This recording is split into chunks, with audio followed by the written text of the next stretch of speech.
Quando uma pessoa se torna orgulhosa, ela corre o risco de não conseguir mais se enxergar. E essa era a realidade da igreja de Laodiceia. Jesus considerou essa igreja como uma igreja morna.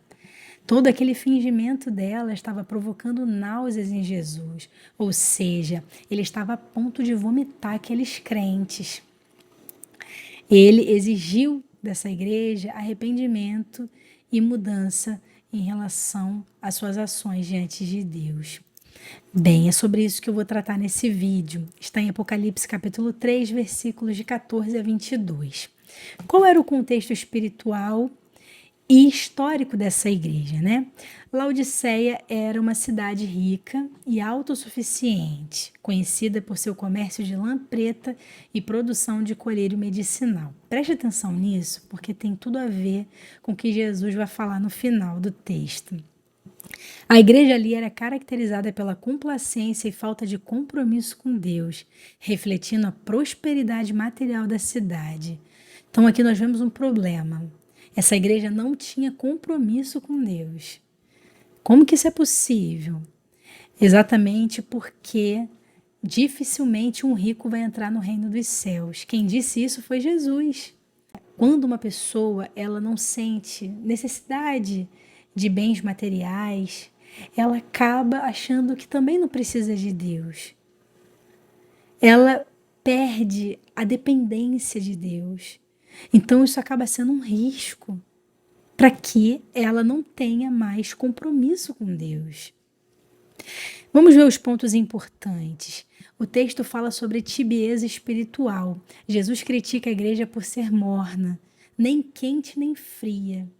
Então ela tem uma indiferença espiritual e autoconfiança, ou seja, ela tem uma opinião muito boa de si mesma. E ela consegue ser indiferente espiritualmente, né, a tudo. Ela não consegue ter um bom entendimento das coisas espirituais. E tudo isso é resultado da prosperidade material. Qual é a lição espiritual que nós temos, né? Prosperidade material pode levar à ilusão e autossuficiência. Então é por isso que essa igreja, ela estava vivendo naquele mundinho da riqueza e ela não conseguia enxergar as coisas do espírito, porque o homem natural não consegue discernir as coisas espirituais. Porque as coisas espirituais só se discernem espiritualmente. E essa igreja demonstra que não tinha um entendimento profundo das coisas espirituais. Ela vivia na ilusão dos bens desse mundo. Então isso afastava essa igreja de Deus. Outro ponto importante, pobreza espiritual. Apesar de sua riqueza material, Jesus os chama de pobres, miseráveis, cegos e nus. Olha o que Jesus está tratando com essa igreja.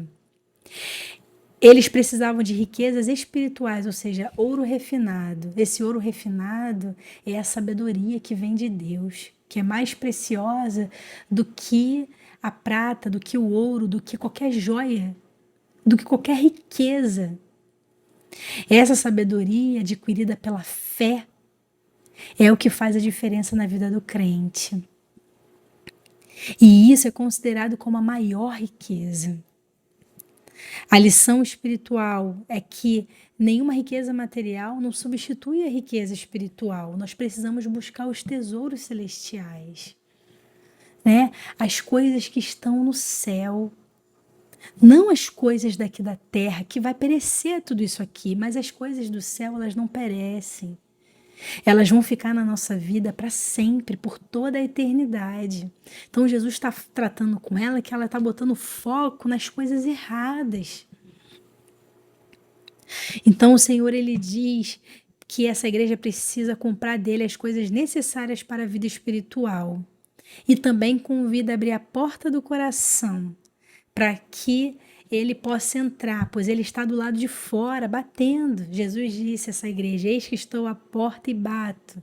Se alguém ouvir a minha voz e abrir a porta, eu entrarei e cearei com ele. Então aqui Jesus está revelando que ele não está mais dentro dessa igreja. Ele está batendo a porta, querendo entrar nos corações ali, porque eles perderam o compromisso com Deus. Então já estavam longe da comunhão com o Senhor. Então o Senhor fala que eles precisavam de vestimentas brancas. Lembra que a cidade era conhecida, né, pela produção de lã preta? Então Jesus está falando, olha, não é essa vestimenta que eu quero para vocês, mas eu exijo vestes brancas, e são no sentido espiritual, porque fala dos atos de justiça. Essa igreja estava buscando justificação em si próprio. E a nossa justificação vem através de Cristo. Ele está falando também para pingar colírio nos olhos. Por quê? Para abrir a visão espiritual deles, porque eles estavam cegos. Eles não conseguiam entender as coisas espirituais. Jesus faz a eles um convite ao arrependimento. O convite de Jesus é pessoal e urgente. Ele deseja restaurar os relacionamentos íntimos com aqueles que estão distantes. Então Jesus, ele quer restaurar o relacionamento com a igreja de Laodiceia. A igreja de Laodiceia representa uma qualidade de crente. Talvez seja você que está me ouvindo. Talvez você tenha perdido a comunhão com Deus. Esteja buscando tantas coisas dessa vida, mas não está buscando aquilo que mais importa, que é a presença do Senhor, que é a comunhão com Ele. E Ele faz uma promessa aos que vencerem. Aos que vencerem, Jesus promete sentar-se com eles em seu trono, compartilhando sua autoridade e glória. Então, o Senhor está prometendo governo. Aqueles que vencerem são pessoas aptas para governarem com Ele. Qual é a relevância de Laodiceia hoje para nós? Laodiceia é uma advertência para igrejas e crentes que se tornam complacentes ou confiam apenas em seus próprios recursos. Reflete a necessidade de humildade e dependência de Deus. Então o Senhor, ele quer que os crentes sejam dependentes dele, ainda que sejam ricos, que tenham uma vida confortável aqui na terra. Mas o Senhor Jesus, olha, vocês ainda precisam de mim. Para tudo, sem mim nada podeis fazer.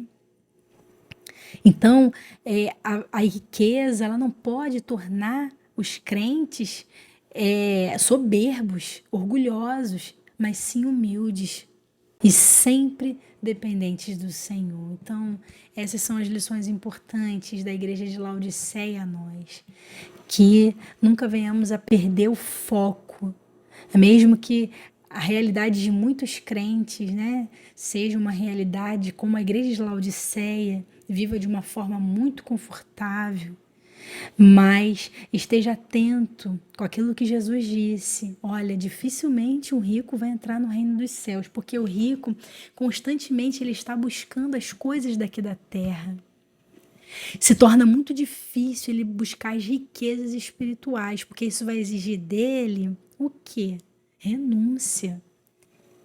E o rico, ele não quer renunciar à sua vida. Ele não quer renunciar às coisas que ele faz para ganhar dinheiro. Então, tem que tomar muito cuidado. Que os cristãos ricos possam estar atentos a essas advertências, porque senão eles vão perder parte do reino de Deus, né? Parte do reino com Cristo.